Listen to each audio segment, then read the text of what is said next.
Okay, I'd like to convene the Ways and Means Committee, and we do have a quorum present. Yesterday we had an overview of the original bill by Representative Marquart, House File 128, which will become Senate File 47.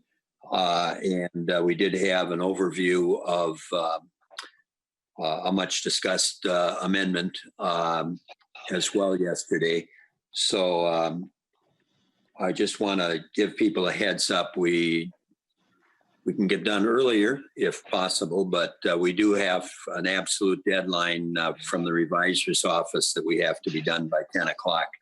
So we can get things up to them to get the committee report prepared. So just kind of keep that in mind as we go through. So Representative Marquart, do you have any brief introductory comments before we move into the amendments? No, thank you very much, Mr. Chair and members. What I would do is I'm going to move Senate File 47, first engrossment, be recommended to be placed on the general register. Okay, that motion is before us. And any discussion? Representative Marquart. No, thank you, Mr. Chair. I would like to now move the A5 amendment. And that was the amendment that we talked about before we adjourned last night. Okay, that motion is before us. Any discussion on the A5 amendment?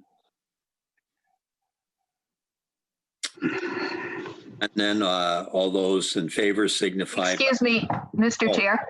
Yes. That's an amendment, and you've got an amendment to the amendments following. So please don't vote on that one yet. That's right. We've got a. Sorry. Yes, I also have an amendment to the amendment. So I would like to move the A7 amendment to the A5 amendment. Okay, that motion is before us. I have it. I didn't have. I had the back side of the agenda. I didn't flip the paper over to see what the next motion was. So, okay, Representative Marquart, if you could explain the amendment.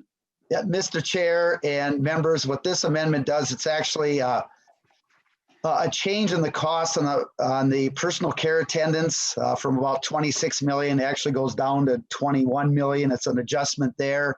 And then it just clarifies that some of the other spending items in the A5 amendment are one time. So that's pretty much it for that. Okay, and any discussion? Seeing none, then all those in favor signify by saying aye.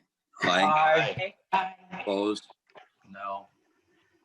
Okay, motion carries. Representative Hornstein. Are you going to offer your amendment? No, Mr. Chair, I'm not offering the amendment. Okay, so we will go to Representative Liebling. Do you have an amendment? Yeah, thank you, Mr. Chair. I do. I have the, let's see here. I move the 47A10 amendment to the 47A5 amendment. Okay, the motion is before us. If you could explain the amendment. Yes. So, Mr. Chair and members, this is, I am doing this on behalf of Representative Moran. So one of the very important bills that actually was passed in last year's omnibus HHS finance bill and has cleared committees again with a great deal of support, I think even unanimous support from members in the House, is Representative Moran's bill that would essentially align the background check requirements for foster care with the ones that currently exist for adoptive parents. So this is a really a bill that we have an opportunity to pass this year. It's a really an equity piece that's very, very important, because what it means is that we need to allow children of color to be cared for in foster care with their own families wherever possible. Whereas current law actually imposes high standards so that too many times parents or relatives are deemed, not parents, but relatives are deemed not qualified to be a foster parent for their own relative because the background requirements are higher than they would be if the child was going to be adopted by that person. So what this amendment does is it puts the appropriations for the bill into the main bill.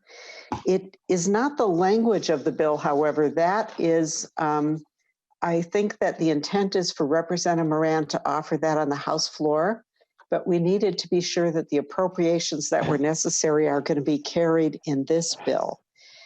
And it's a contingent appropriation, I think, because I'm not exactly sure why there's uncertainty about her adding it, but if she doesn't in fact add the language, the appropriation will not be in the bill.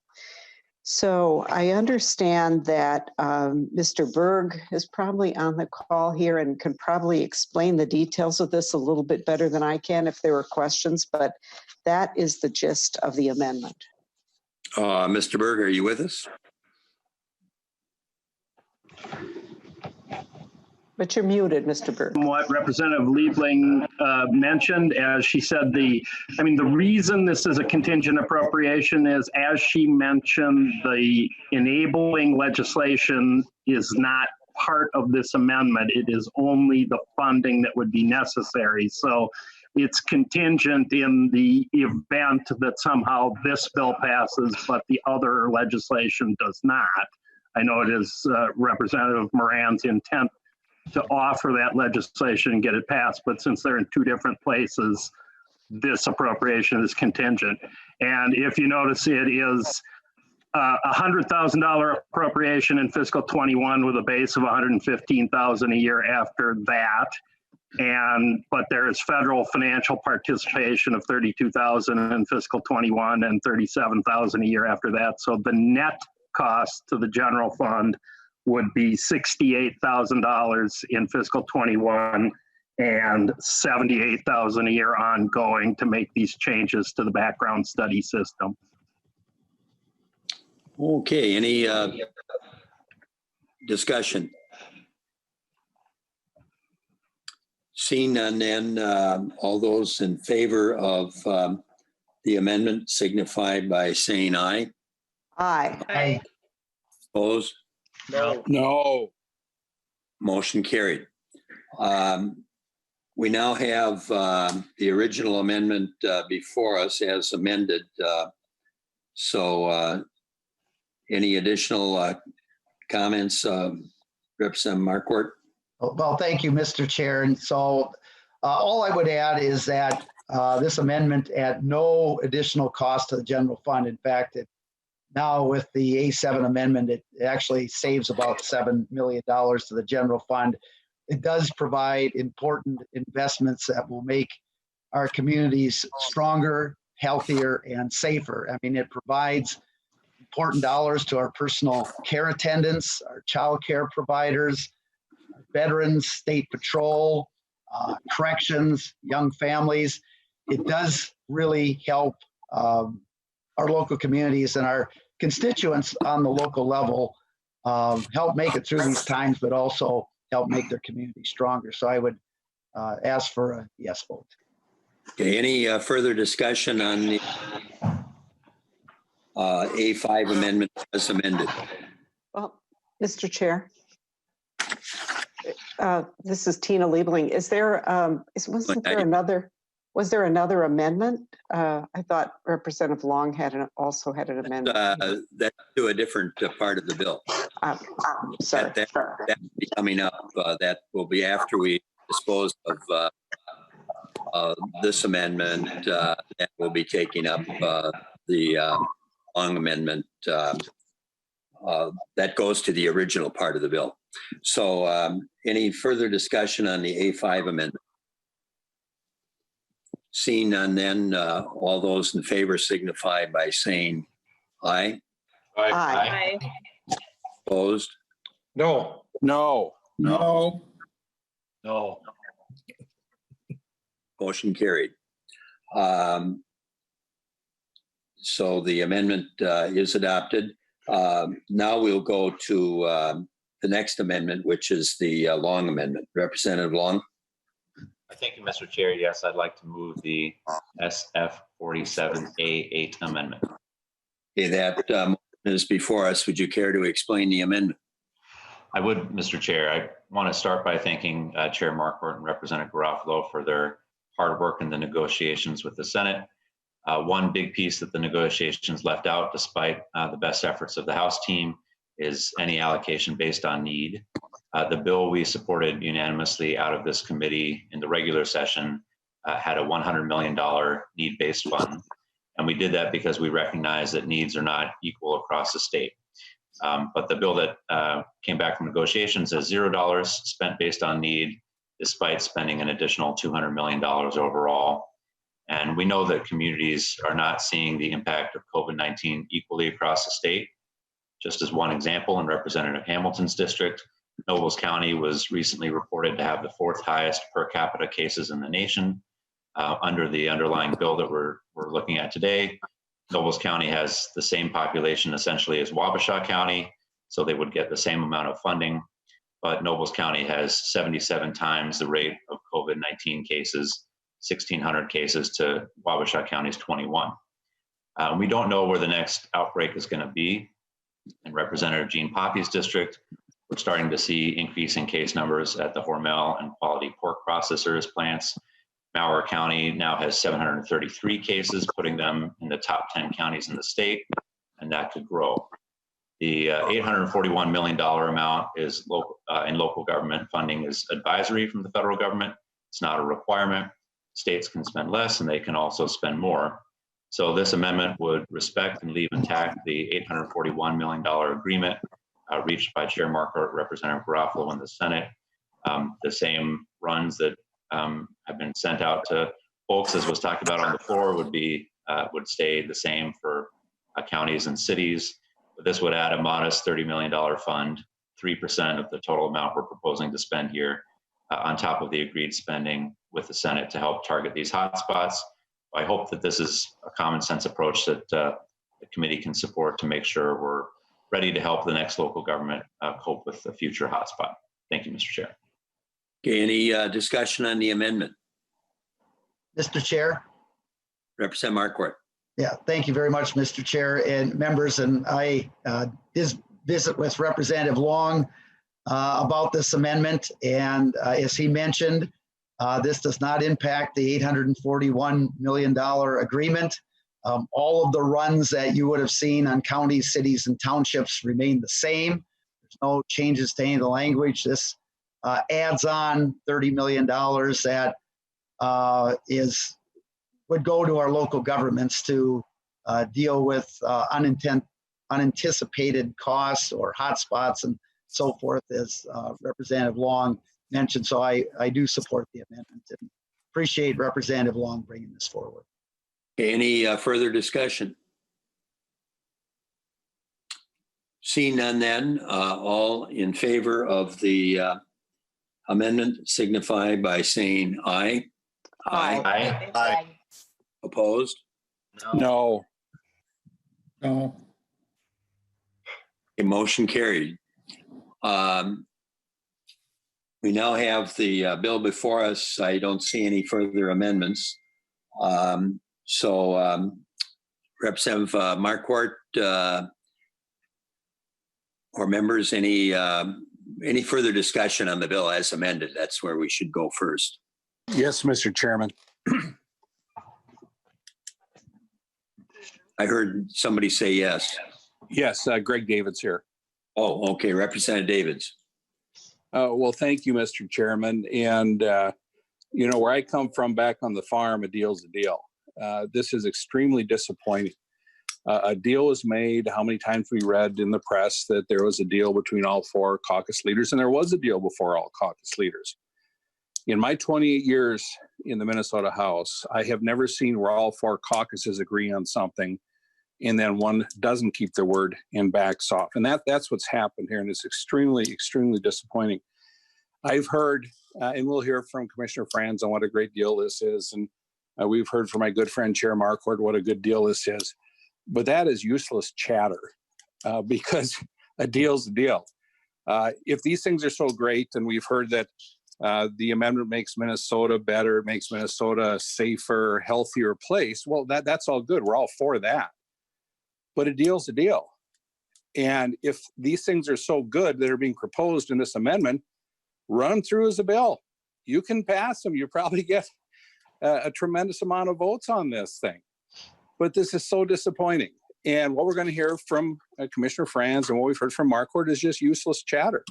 It doesn't matter. When you make the deal, you make the deal. You're going to hear very loud thud when this thing hits the ground. This approach is going to endanger, if not eliminate, the work that was done by the four. And I think the four did a great job. They really did.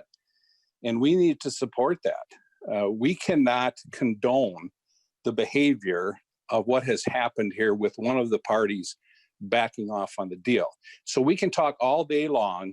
Like I said, it's useless chatter. We can talk all day long about how great this is.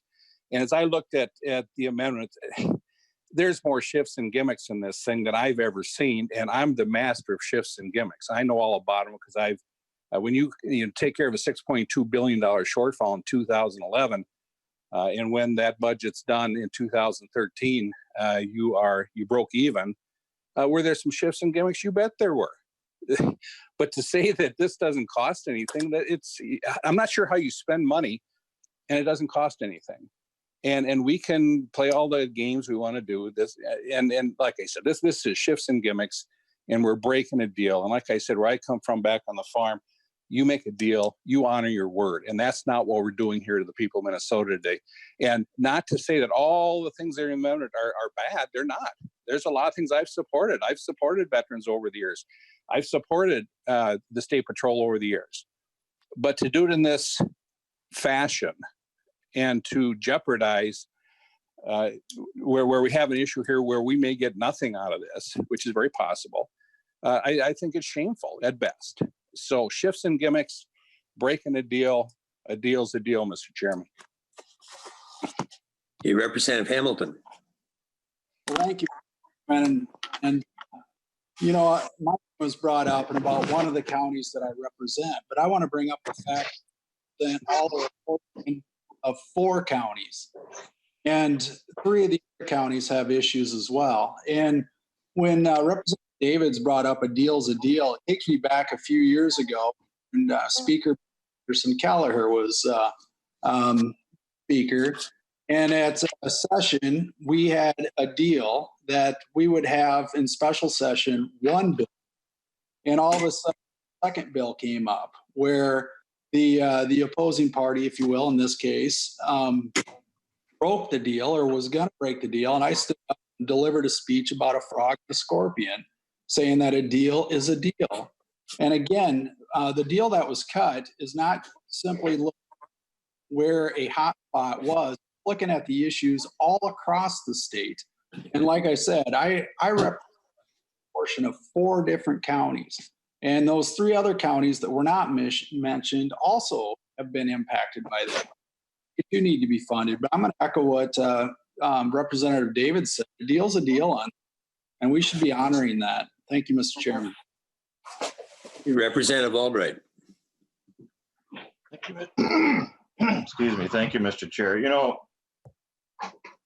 I'm the minority lead on state government finance, and I have had a great working relationship with Representative and Chair Mike Nelson. And I bring that up because of another very difficult negotiation, and I wouldn't call it compromise, but we came to an agreement over an elections bill that was very contentious, that was very high profile, and included members of all 4 caucuses in order to achieve a strong bipartisan effort on behalf of both caucuses, both chambers. And I look at the manner in which Chair Nelson at various times stood in defense of the work that myself and Representative Nash and Representative Kiffmeyer, or excuse me, Senator Kiffmeyer and others accomplished to hold that agreement together while external forces were fighting us to change it, to add to it, to basically scuttle it. But I tip my hat to Representative Nelson because on a couple of occasions, he took some pretty hard votes to defend his word. He kept his word to me and to my caucus. And what's most troubling about what we are being presented with today is that that very same tenet that both Representative Hamilton and Representative David spoke to has been broken. The 4 members that were asked and also then charged with arriving at an agreement that would provide incredibly necessary and emergency funding to the other 85 counties across the state was achieved. They did their job. And now we stand waiting on a decision in terms of somebody didn't feel like they got their way. Somebody doesn't feel like they got included. And so, Representative Marquart, I've always respected the work that you've done. We've had a good working relationship, but I'm disappointed that you would go outside the bounds of that agreement and include provisions that were not agreed to, were never talked about. Doesn't matter who instigated them, doesn't matter, how they were brought to, your attention. But the deal was broken. You broke the bond and the covenant that representatives and senators came together and put together. I am very disappointed in the work of this committee that would condone a breaking of the covenant between the members. What are we to believe going forward on any other type of high profile or difficult negotiations if this is the manner in which that we hope to treat each other? For so long, the public has asked us, why can't you just get things done? Why can't you just get together and figure it out? The 4 of them did. They figured it out. Strongly bipartisan. Look at the vote in the Senate. And so here we sit, moving the goalposts again because someone didn't get their way. This is greatly disappointing on a number of levels. And I hope that your caucus understands the damage that's been done to the relationships that sit around this table and sit inside that chamber. Thank you, Mr. Chair. Okay, any further discussion? Maybe before I recognize Representative Garofalo, I should point out yesterday I received a text. There wasn't a name attached. I think I may know who it is, but I wanted to know if they could comment or should comment yesterday or this morning. Do we have anybody that is waiting that wanted to comment about the bill from the public?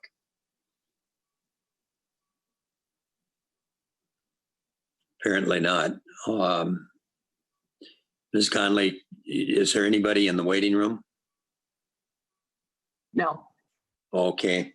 Wanted to give that opportunity. And then just want to point out that we did request Commissioner Franz to be present if there are any questions of Commissioner Franz. With that, we will go to Representative Garofalo. Thank you, Mr. Chairman. And Representative Marquart, the deal's a deal, but I want to give you a chance to respond to that. If there's been something that's been said today that's untrue, if there wasn't a deal, if we did not have an agreement, if we did not have, if we were not assigned we're not delegated the responsibilities to reach an agreement by the 4 caucus leaders, now is your opportunity to correct any of the things that Representative Albright, Davids, or Hamilton said. I'd like your comments on that. We always give the author a chance for concluding comments. So whenever Representative Marquart is ready, that will be fine. But in the meantime, let's give other members that might have some questions or comments a chance, and then we'll recognize Representative Marquart for concluding comments, and I'm sure he'll respond to your questions. Representative Drazkowski. Thank you, Mr. Chair.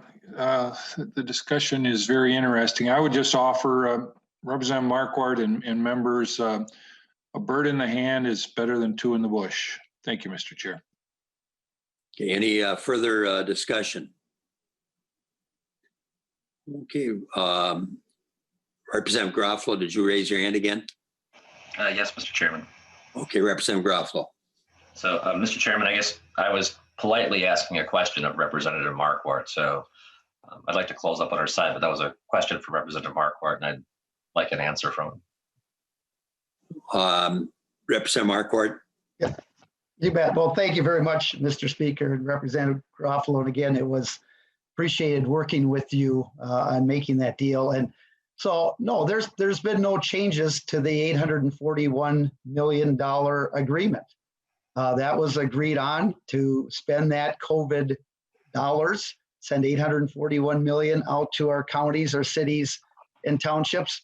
There is no change to that. And, you know, first of all, there's not many bills that come out in special session.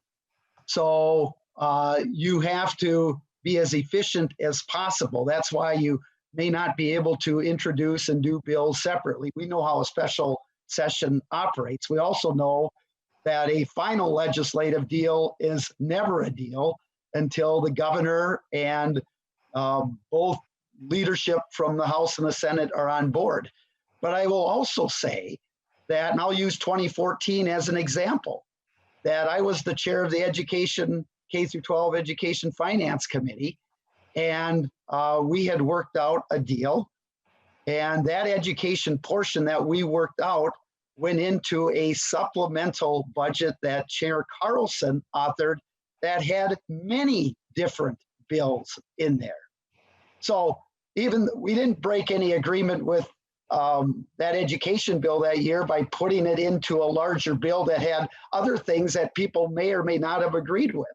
So no, this agreement is intact. There is no violation of that agreement on the $841 million. Mr. Chairman. Representative Garofalo. Thank you. Mr. Chairman and Representative Marquart, if adding items to an agreement is not breaking the agreement, then what does the word agreement mean? Are you posing that to Representative Marquart? Yes, I am. Representative Marquart. The agreement was on the $841 million that went out to these communities, and there were no changes to that. Mr. Chairman, Representative Marquart, so when additional items are added to something that we came to a mutual agreement on, doesn't that change the definition of the word agreement? Mr. Chair and Representative Garofalo, no, it doesn't. As I explained before in the 2014 example, there are many times that various chairs and leads come to agreements, and they are put then into part of a larger bill or part of a larger agreement that those people who agreed to that smaller portion may not agree to things overall. And I don't see a difference in that. So Mr. Chairman, Representative Groff. Representative Marquart, you and I, Senator Rosen and Senator Dietzich, were tasked with the responsibilities from leadership. We were given a target to meet. Our side of the aisle is confused by what has happened on the other side of the aisle. If you guys had concerns with the agreement we made, if you wanted to make changes to it, there were numerous points in the process you could have raised objections. First of all, at the very beginning, all four of us, it wasn't like we were doing anything without unanimous agreement of all four. You could have stopped it then. When the Senate, DFL, all voted for this bill earlier, you could have communicated with them to say, hey, we have to make changes to this, vote against it. You could have communicated to the Association of Minnesota Counties, the League of Minnesota Cities, the Coalition of Greater Minnesota Cities. This is how an agreement is reached. And the idea that parties can unilaterally tack on the language or appropriations they want to an agreement, it defies common sense. So, you guys are going to pass this bill today. It sounds like this bill is it's not going to be voted on in this fashion on the House floor. It sounds like that cooler heads are prevailing. But I would simply ask members of the DFL to understand, if you're a member of the House Republican Caucus right now, how do we believe you guys? How do we reach agreements on other items if the House DFL thinks they can tack anything on they want after the fact? It completely eliminates the purpose of negotiations. That you feel you can unilaterally add things to agreements. So we'll see where things go. I think the next 24 hours are going to be pretty important. I don't know. I'm hoping that you are having conversations with some of your Senate Republican colleagues. I'll let them speak for themselves on what this means, but I don't know how we're able to reach mutual agreements on things when one party thinks after the fact they can add whatever they want to stuff. I don't know how that's even possible to make things happen. So we'll see where things go. I understand that right now there's a lot of pressure and a lot of anxiety in a lot of people. The effects of the pandemic combined with the civil disobedience and riots in Minneapolis, high unemployment rates. A lot of people are under a lot of anxiety right now. And as one of my House WFL colleagues said to me, when people are under anxiety, they don't make their best decisions. So I'm just can hope that people take a breath, calm down, take a step back, and realize that if going forward, people feel they can tack stuff on to whatever they want on whatever agreement, then it doesn't really make a lot of sense to negotiate things. Representative Marquart, I mentioned this briefly yesterday, but it's worth repeating. Whether you like it or not, younger members are going to look up to you, right? And there's been a multi-decade trend in the legislature under both Republicans and DFLers, where fewer and fewer people are making more and more decisions. And the art of compromise, the art of working together is becoming less frequent. And the message, whether it's being communicated on purpose or by accident, is that when you go out and make a deal, even if you're authorized to make the deal, it doesn't mean anything unless one person signs off on it. Now, historically, we've passed the bills, we've sent them to the governor. If the governor doesn't like it, he vetoes it. But injecting himself into that negotiation process, we did good work, Representative Marquart. I understand the bill isn't perfect, right? Anyone from the cheap seats can throw rocks at us for, but we did good work. The entire purpose of this exercise was to pass the bill by itself last Friday. we're supposed to demonstrate to people that this is how you work together to build some trust, to build some positive momentum, to get things going forward. That's how we ended up at 841 versus 667. That number came from leadership, not from you and I. And it's been sabotaged. So again, the next 20, you guys will pass your bill out of committee here, but the next 24 hours are really important. And I would just hope cooler heads prevail. So Representative Marquart, it was great working with you. I'm disappointed that we ended up in this spot. We were supposed to be role models for how to demonstrate to other legislators how to work together and solve problems for leadership. But I don't know how we get a bonding bill, a tax bill, a spending bill. I don't know how we get agreements on anything if you feel that you can add things to agreements. So that's my closing comments. I'll be voting no today. I would encourage my colleagues to vote no, and we'll see how things shake out today. Okay, any further discussion? Representative Marquart, would you care to renew your motion? So, well, thank you very much, Mr. Chair and members, and appreciate Representative Garofalo's and others' comments. One thing that was mentioned today is that we could have done a separate bill, but the Senate has unilaterally decided to end the session on Friday, which really prevents us from going through that process and doing a separate bill. So, when we talk about things that happen, that unilateral decision has really prompted us to move a lot more quickly and a lot more efficiently on things. And in special session, things move very quickly. And Senate File 47 as amended is really going to provide some very important funding. As we've talked about, funding for our local units of government to cover the COVID-19 expenses. It'll also get dollars out to businesses and individuals who have emergency financial needs. That's really, really important. And the amendment that was added on just adds to that. As I said, it makes our community stronger and healthier, it's safer, all of those things. And, I think having the backs of personal care attendants who are working with our most vulnerable people day in and day out is not useless chatter. It just simply is not. These are things that should have been addressed. And these are people in our communities that if we provide them with the help that they have, they can better serve our own constituents back in our local district. So another big part, again, is parents and step parents and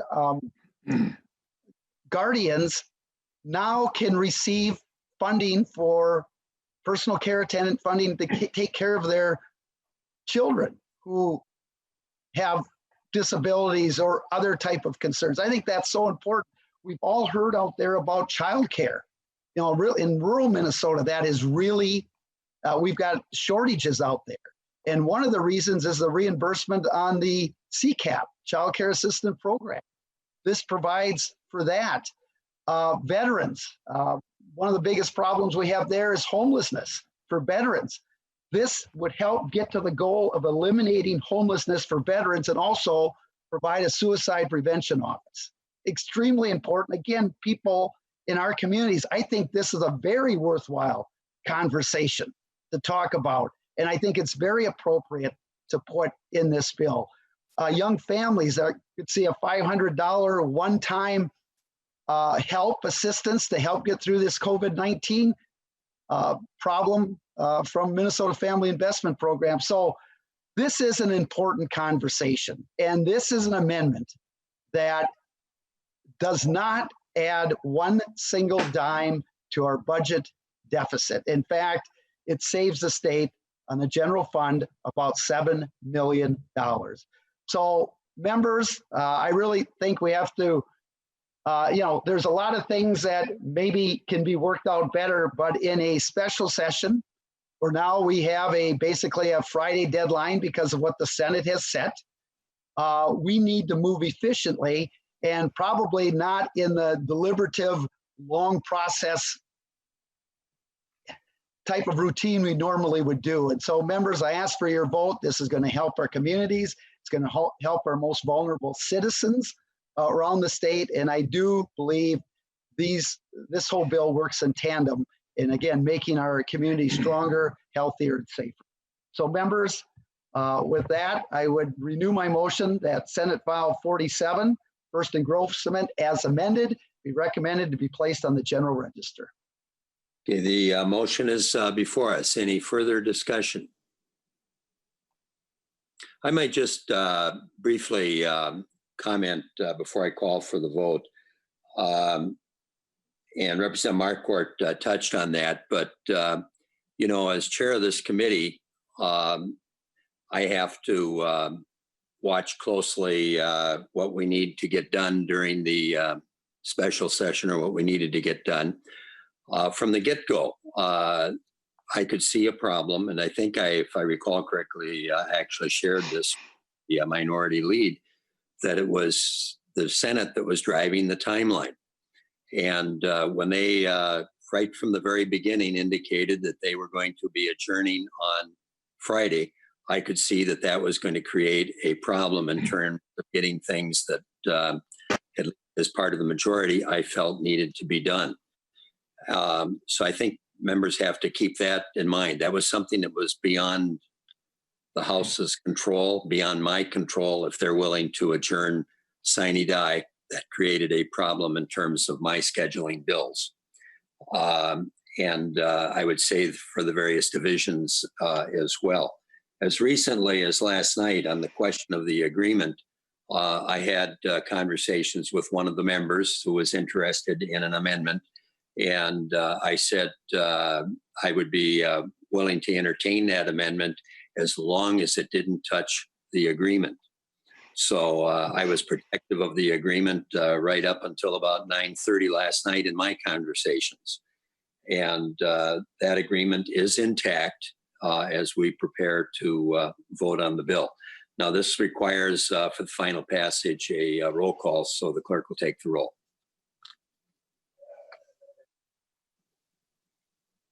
Representative Carlson. Carlson, aye. Carlson, aye. Representative Olson. Olson, aye. Olson, aye. Representative Garofalo. Garofalo, no. Garofalo, no. Representative Albright. No. Albright, no. Representative Bernardi. Bernardi, aye. Bernardi, aye. Representative Davids. No. Davids, no. Representative Davney. Davney, aye. Davney, aye. Representative Drazkowski. Drazkowski, no. Drazkowski, no. Representative Eklund. Eklund, aye. Eklund, aye. Representative Hamilton. No. Hamilton, no. Representative Hansen. Hanson, aye. Hansen, aye. Representative Hausman. Hausman, aye. Hausman, aye. Representative Hertas.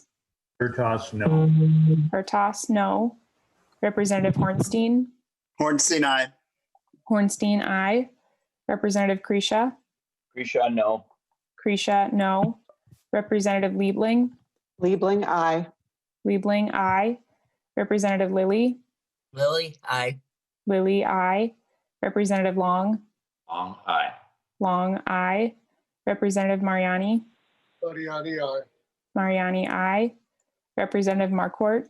Marquart, aye. Marquart, aye. Representative Nelson. Nelson, aye. Nelson, aye. Representative Noor. Noor, aye. Noor, aye. Representative Pulowski.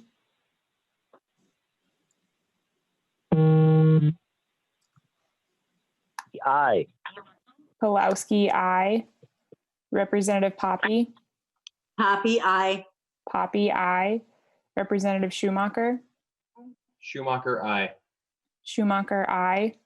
Representative Scott. Excused. Representative Torkelson. Torkelson, no. Torkelson, no. Representative Vogel. Vogel, no. Vogel, no. Representative Wagenius. Wagenius, aye. Wagenius, aye. Schumacher changes from aye to no. Schumacher, no. 18 ayes, 10 nays. Okay, motion carries, and the bill is on its way to the general register. Before we adjourn, I would like to thank Commissioner Franz for being available both yesterday and this morning if there were questions. So thank you, Commissioner Franz. And in addition to that, it was a vigorous debate, but I think a polite debate, and I would like to thank members. And I'm not sure if we'll meet again during the special session or not. Things are breaking rather rapidly. But if we don't, I want to thank members, and we'll let you know if we do have to reconvene at some point. With that, meeting adjourned.